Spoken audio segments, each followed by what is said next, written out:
10% or more on car insurance is always a great answer. It's time for Farm and Ranch headlines on the Southeast AgNet. I'm Tyron Spearman reporting. The political action committees of the Peanut Shellers and the Peanut Buying Point Association held their annual meeting with a silent auction and live auction this past week at the retreat near Cordele, Georgia.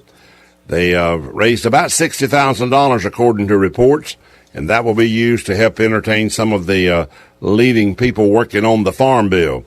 According to Austin Scott, he said he is from Tifton, Georgia, and spoke at the meeting, said he's optimistic about the 2018 Farm Bill.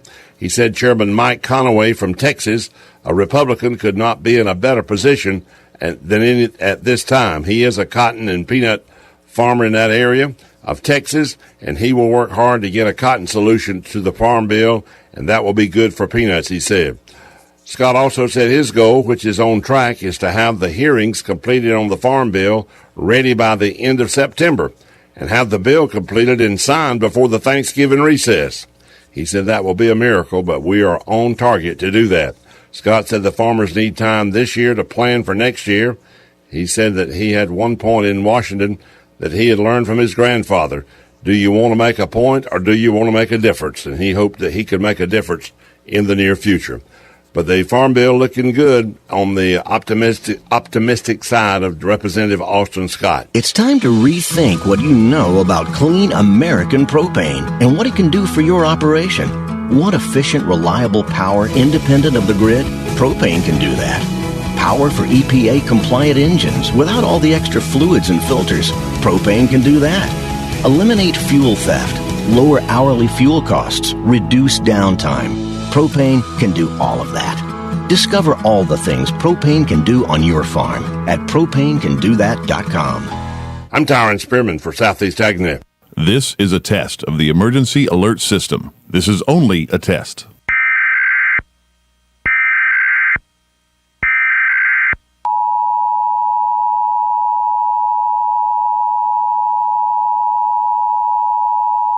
If this had been an actual emergency, such as a hurricane or tornado, official messages would have followed the alert tones. WOCA serves the Marion County area. This concludes the test of the emergency alert system. Hospice of Marion County has an urgent need for volunteers to share a conversation with someone, run errands, hold someone's hand. All you need is a willingness to help others. Our volunteers believe the blessings they receive far exceed the services they offer. Will you consider serving, caring, and making a difference? Call today, 873-7441. Hospice of Marion County, making more moments of life possible. Ocala's information station, 1370 WOCA. Ocala.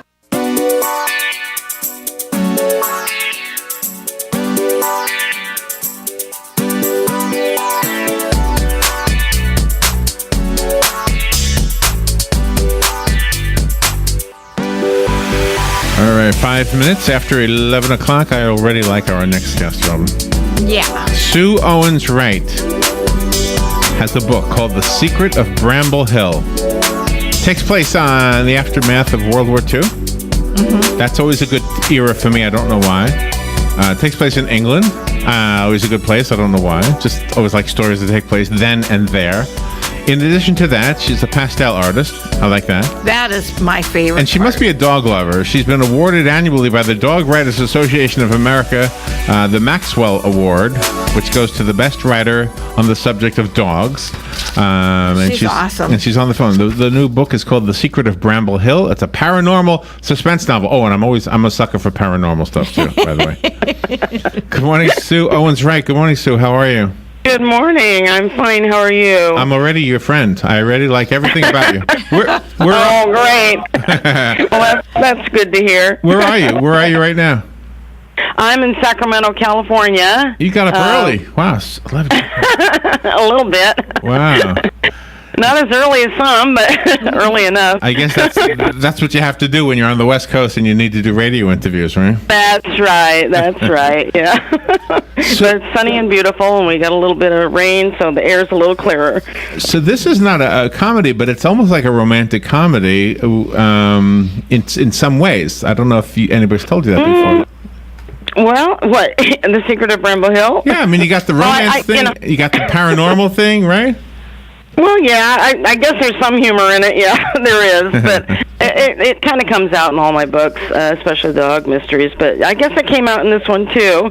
It's a little more serious than the others, though. It's historical thriller, and it has paranormal elements, as you mentioned, and a lot of things going on: romance, a mystery to solve, and of course there's a dog too, but it's not a Basset Hound; it's an English Springer Spaniel. So, are you attracted to the time and the place that you write about? Well, I think, my parents were both of the greatest generation, and I think I was interested in that in England because they went through so much, during the war, and that Tessa, my character, Tessa Field, she went through that too. She went out to the countryside, as a lot of children did, to be safe from the bombing in London and, other areas. So, Bramble Hill was sort of her sanctuary from a troubled life in many ways. She's, kind of bullied in her schools and stuff, so she's a little different. She has paranormal abilities, psychic powers, and she's just a little different, Yeah. Do you? She visits around. Me? No. I don't know. Sometimes I think I sense things, but not like her, We all wonder, right? You have a dream, and you think that it might be a premonition, and it's not, or it is. And that does sometimes happen to me, yeah. I think we all have kind of senses about, if we pay attention to it, things that guide us. But Tessa seemed to, not have that ability. She's sort of put it on the back burner growing up, and then all of a sudden it started to manifest itself in her. Yeah.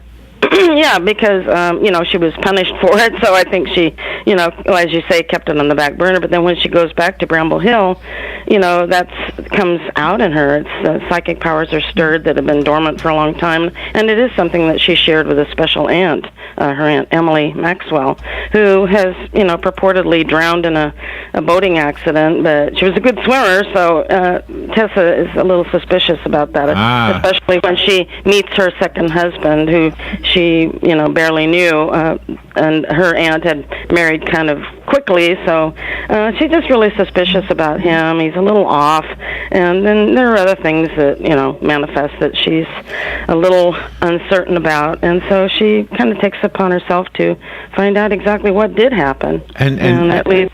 And the path that she takes, is it influenced at all by paranormal hunches, I guess you might say? Absolutely, yeah. She gets signs often, that lead her in a certain direction, and there's a ghost or two. Peter Tremaine is an interesting character. You're not sure about him if you like him or not.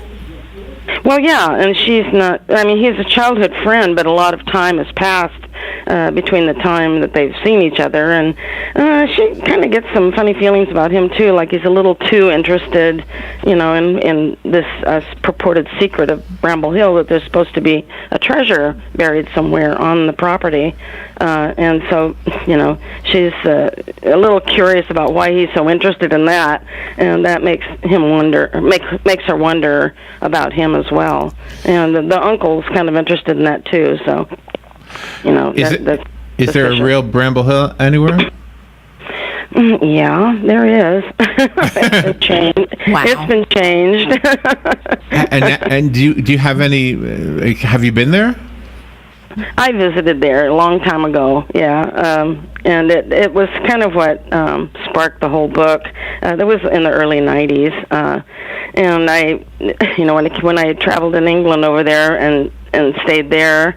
I came back and started the book, and it was a long process. I mean, I was working full time, living the Dilbert life at the state of California, and dreaming about being a writer. And it was a long process, but I think I learned the most from writing this book. The rough draft, and rough drafts are always bad. You have to go through them a lot before they actually. Oh, really? So was there any? Did you have to do like research to make anything historical? Well, I have a lot of English people in my family, so I'm kind of familiar with the story of that time. I've known people, and actually a neighbor lived in London when it was bombed during the war. So, I had people close to me. I married an Englishman. I've been to England 4 times, so I've traveled pretty extensively there. So I had that background, and the rest is just sort of intuitive, I think. Do you share your ideas and also your completed pages with any of your writing groups? Do you think that's helpful? Heck no. There you go.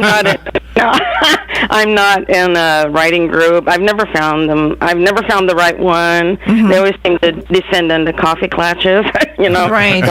gossip sessions. I can do that in a knitting circle, okay? But I don't really share it until, it's just something I keep to myself until I send it out to an editor. And then they give me the feedback I need. I love your art, by the way. I love your pastel art. It's like it jumps off the page. Thank you. You are amazing. I should mention that the turning point in my career was when I did a study writing abroad in Dublin through Florida International University's creative writing program. And one person who did give me some early feedback on the book is the author John Dufresne, which you may be aware, may know of him, because he is in Florida, but, that was really helpful. But back to the art, that's kind of what keeps me balanced. It's calming. I also play the harp. I do a lot of things that, kind of keep me balanced and happy in times that aren't so. The book is called The Secret of Bramble Hill. I found it on Amazon. It's got a 5-star review. So obviously you're doing something right, getting good reviews like that. I have a copy of the book. I'd like to give it away. If one of the listeners would like to call in right now, you'll be welcome to it. The number is 622-9622. I can direct you to Amazon, but where else should we go? Barnes & Noble, Kobo, and, of course, the publisher Black Opal Books sell the book. And do you have a website? Yes, it's www.SueOwensWright.com. Okay, let me give the book away. Good morning. You've got the book. Who's this? Hello? This is Bob. Bob. Okay, Bob, you got the book. Thank you. You're welcome. There's a little bit of an echo there. Sue, if it sells that quickly, you're gonna be living in a Bramble Hill soon. In my dreams. Thank you so much. That would be nice. That was a fun interview, and I love what I've read so far. I haven't finished it, but thank you for sharing it with us. Well, thank you very much for having me. It's been a pleasure. All right, we will take a little break, and we'll be right back.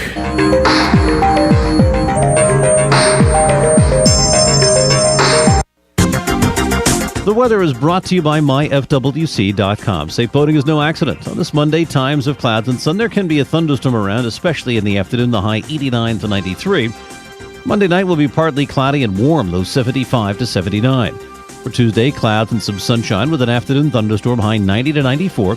Wednesday, intervals of clouds and sunshine with a shower or thunderstorm at any time, high 89 to 93. From the Florida Weather Center, I'm meteorologist Joe Lundberg.